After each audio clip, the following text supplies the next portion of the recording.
Hey, everybody. Welcome to Failing Daily, another episode. Phill Thomas, CEO of Innovate, graciously agreed to join us. And so welcome, Phill. Thank you for joining us. Great to be here. So let me start with an easy one. They're all easy, but let me start with an easy one. Can you tell us a little bit about yourself, a little about your background? Go back as far as you want. And later on, I am going to definitely get into what does your company do and all that stuff as well. I think you guys are really going to enjoy Phill. He's really dynamic and interesting. This was a great conversation, so have some fun with it. Yeah, sure. So I got my start out of college at Accenture, little $65 billion firm now, where I spent 14 years growing up professionally. I left there as a partner in 2001, and then shortly thereafter, Lily, my wife, and I started Innovate. That was 2002. And we had this shared vision, like we wanted to build a company that is an expression of us, like that integrity matters, that partnerships matter. But yeah, outside of work, I love being a student of leadership, Bill. It's not just a discipline anymore. It's how I live. Like I've got a master's in strategic leadership. I read constantly. I'm participating in an advanced year-long leadership course right now. I teach leadership development programs, have been for 20 years. I've been a part of leadership forums like CEO Boardroom where we met. And I keep learning and relearning that the lessons for personal growth are kind of the same as they are for leadership. Like it's all like, curiosity, humility, grit, and they show up everywhere. But Wow. By the way, I wanted to ask you, have you ever read the book Black Box Thinking? I have not.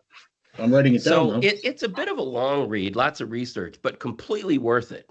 It offers the scientific research behind the number one factor in how successful someone is in business and in life. What do you think that might be?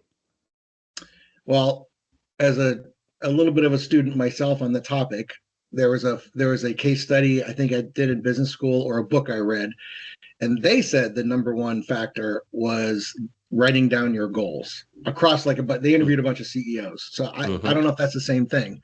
What's yours? This is actually one reason why I love your podcast. The number one factor, according to this book, Black Box Thinking, with all this research for how successful someone is in business and in life, is their relationship to failure. Really? Yeah. Like I have a healthy relationship to failure, so I must be doing good. I know. But I mean, you could kind of get it. If you've got a weak relationship to failure, like you allow failure to stop you, then you're just not going to be as successful. If you have a strong relationship to failure, you and I have failed so many times that, I don't know, maybe we're numb to it. But, it's like you get back on that horse again, you're just much more likely to be successful. You got to listen to this part about your relationship to failure. I think it's pretty much everything we're talking about. What a great way to lay it out.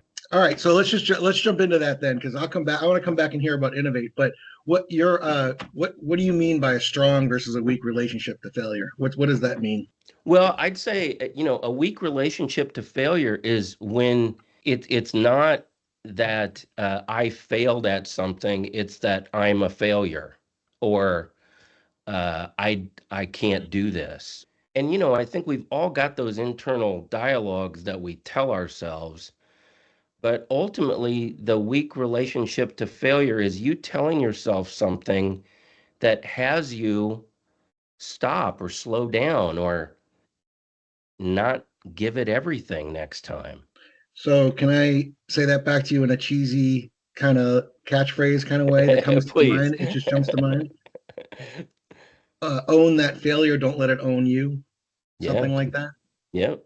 I mean, I feel like I know the difference now. There's those moments that owns you, but yeah. Okay. So black box thinking. All right. That's good. Let's come back to that. Tell me about Innovate. What do you guys do? Again, we've been around 23 years. About 12 to 15 years ago, we had this epiphany, Bill, where we realized that, we were trying to be a small business that did everything. We just kept saying yes to our customers, and we looked around and we were doing 87 different things. And so you've heard this when we were together before, but I had this epiphany that, like, wait a minute, our customers want us to be experts, like badasses at something. And so we looked around again 12, 15 years ago, and we said, okay, it's the Salesforce platform and it's geographic information systems. And we are just going to be ninjas with those two things. And so we did. And for the last 12 to 15 years, now we've done over 1,000 implementations of the Esri GIS platform. We've done over 800 implementations of the Salesforce platform. And you can imagine just doing something over and over and over and over again, you get really good at it. How did that, what did you do with that? Like, okay, so you decide we're going to do this. I'm sure there was a process, and all that, but you decide we're going to do this. What kind of changes did you make to make that your thing? A lot of people will say, oh yeah, we're expert at this. But when you really take it on and you internalize it and operationalize it, like, all of our interviewing has changed. We've developed this like 4 or 5 step process now that is very specific to hiring Salesforce experts or hiring Esri GIS experts, right? Our compensation models are directed towards those two kinds of expertise. Even, of course, our conference schedules are.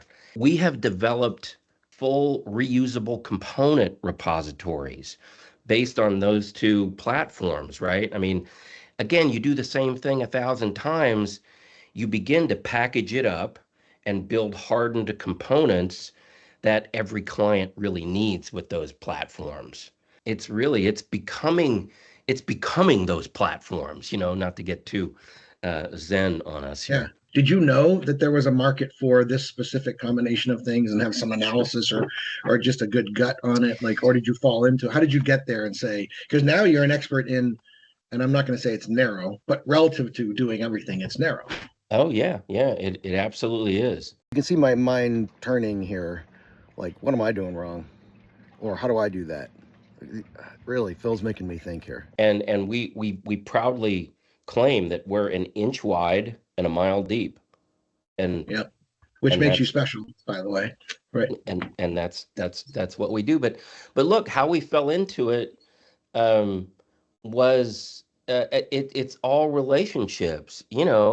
I was working with, this was very early on. I was working with a young staffer at US EPA probably a year after we started. We ran into a problem on a big project that we were working on. Another company came in. They were kind of forced on us to do work with him and me, and they weren't delivering. And then we had this big deliverable coming up, and he and I looked each other at one day in the eye and said, "Okay, we have got to do this." And we got rid of that other contractor, and he and I worked nights, weekends, and we frickin' hit it out of the park. We nailed it. And he delivered this amazing briefing to his boss, got him promoted, and a few years later, he became the branch chief to lead the geospatial information systems work. And he came to me as soon as he got promoted and said, "Phill, I don't want anybody leading my projects except you." And I couldn't even spell GIS then. I didn't know what it was, right? But suddenly we're thrust into managing all of these, and then you just get to know the technology, you get to know the players, you get to know the solutions, and 22 years later, now we're these ninjas of that world. So how hard was it to give up the stuff that you don't do now? And I say that, like, to me, challenges, and there are things that aren't really in our main focus that we do, but it's like a drug, because you can win them and you can do them, and I've been doing them for years, but they may or may not be the future of the company kind of work. How did you get rid of it? Like, how painful was that, or scary? Man, it was a little scary, and that's, man, if we want to take a footnote, there have been lots of scary moments in growing a business. That was that was one of them. You know, we weren't that large when we made this decision to bring this extreme focus to our work, and it was a couple of $1 million worth of work that we let gracefully die out. It's not like, we didn't like walk away from contracts, but it's more like, it's almost, Bill, like how marketing experts will describe what your target is, right? Our target, where we invest money to go after things, is Esri GIS and Salesforce. Now, do we do some other things? Yes, we do, but we're only going to keep investing our time, our energy, our money in winning the work on those platforms. And by the way, after you've done 1,000 implementations of something, you not only get really good at that platform, but we've had to integrate those platforms with thousands of other things. So we're AWS implementation partners. Why? Because neither Salesforce or Esri have really good back end. They don't handle big data real well. So you kind of need a back end on them, right? So hey, we got really good with Amazon. We got really good with Azure. We're getting good with GCP, right? I mean, you kind of have to. And maybe that's part of the point, right? Is that you have a focus in an area of an investment and whatever, but you probably wouldn't have discovered that you need to learn, you need to be an AWS integrator. You may not have learned that if you hadn't focused, like how important that was. So you don't know where it's going to go. And that's, by the way, a scary part of the whole thing. It can be, but I got to tell you, I mean, a lot of that fear is offset by, that, like, once you get a group of people together, like our Salesforce group or our GIS group, they love that platform, man. That camaraderie just builds on itself. Heck, we hardly have to do recruiting. They're always bringing in friends who they just know from the network. They're so fully invested in those platforms, and they love being surrounded by other experts of those platforms. That, I don't know, that's a lot of fun. That's cool. So my next question, you may have already answered, but it's kind of about your biggest accomplishment. I feel like the project you did might have been one of those, the first GIS project. But have you got something else for you or for the company that you're like, yeah, that was a big deal? I would say, honestly, like staying married to my wife of 29 years while starting and growing a business side by side with her. We founded this together for 23 of those years. That feels like a pretty major win. I mean, we take the phrase opposites attract to a whole new level. Probably took us our first 10 years to learn how to stay out of one another's lanes. Right. We were a mess. Yeah. That is amazing. That is amazing. It really, honestly, like working with your spouse on a day-to-day basis or anyone that closely for a long time, that's hard. And complete kudos to her. I mean, she was able to put up with my arrogance is unbelievable. You don't strike me as that kind of guy, so you're saying that for a reason. I'm curious why. Well, I'm developing myself with that. And I'll say I'm much stronger now than I was 23 years ago. It's part of the journey, right? It is definitely part of the journey. And I assume that some failures along the way that you could talk about might have helped fulfill some of that, putting you in your place kind of thing. Like, here's kind of the big reveal. This is really important failures that are, life lessons. Definitely listen to this part. Sure. Yeah, I do. I hadn't thought about this. This is great, man. Yeah, this is separate from business. This is life. But my dad is an alcoholic, and he always has been. And there were so many times growing up that I tried to make a difference with him. Oh, and he would get mad and send me away like a puppy with my tail between my legs. I mean, that was just failure after failure after failure.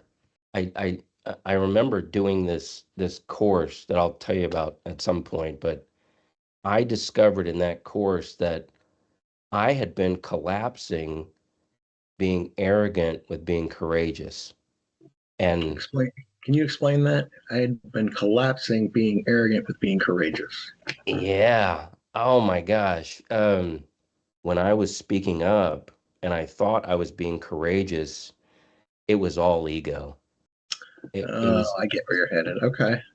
and it's just so humbling to realize that, oh my gosh. And everything that Lily has put up with. And by the way, when I got this, I had a real kind of come to Jesus conversation with my dad where I was not being arrogant and I stood for him, and he signed up for Alcoholics Anonymous, and it was like it changed my life forever.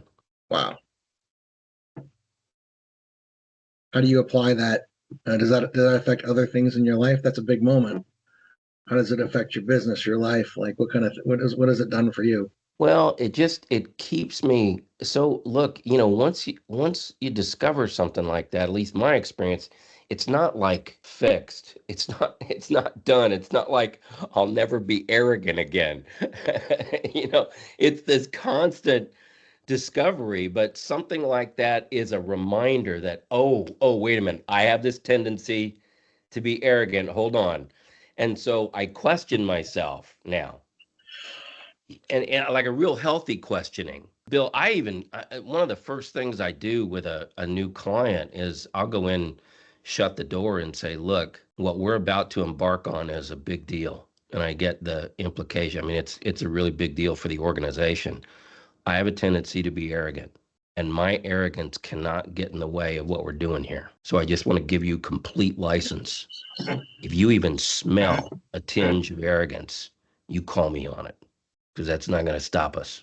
Good for you. Wow. Holy moly. That's a thing. That's something. It's powerful, man.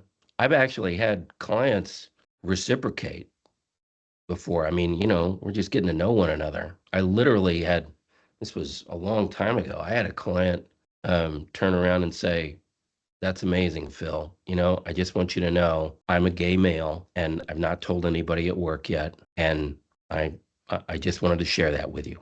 And I was like, oh, I don't quite know what to do with that, but thank you. I mean, but no, it's like provides Like, an opening, right? To get yep. real. Yep. So I would argue, and this comes from, well, this is the 18-hour conversation we have over drinks later.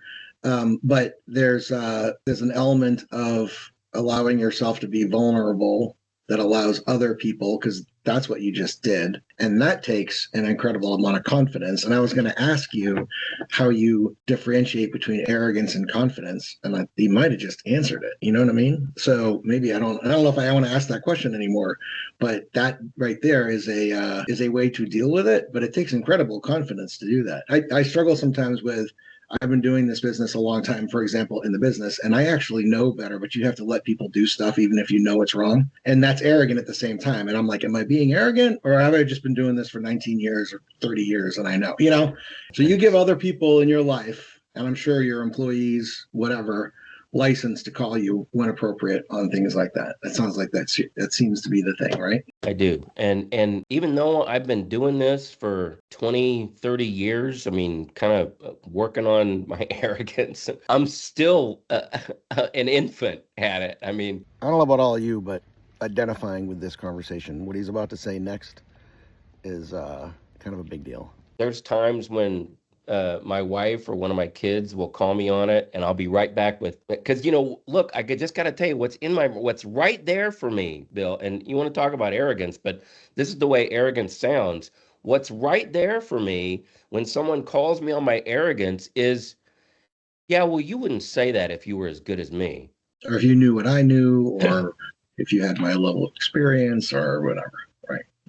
Right. And You don't man, understand. it's still right there for me. Interesting. And yet there are times when you are right and you do know because you've been doing it for 30 years or whatever. So you need to know when those are, because you can't let whatever the company get dragged down into a bad decision that you're responsible for. So Yeah. it's an interesting challenge. Very. Yeah, well, look, just on that, what I've gotten is that you can be right without being righteous. I like that. I guess if this were a class, I would just have a foot stomper here. You can be right without being righteous. Part 2 coming up in the next week or so. Definitely please jump in and listen. It's great.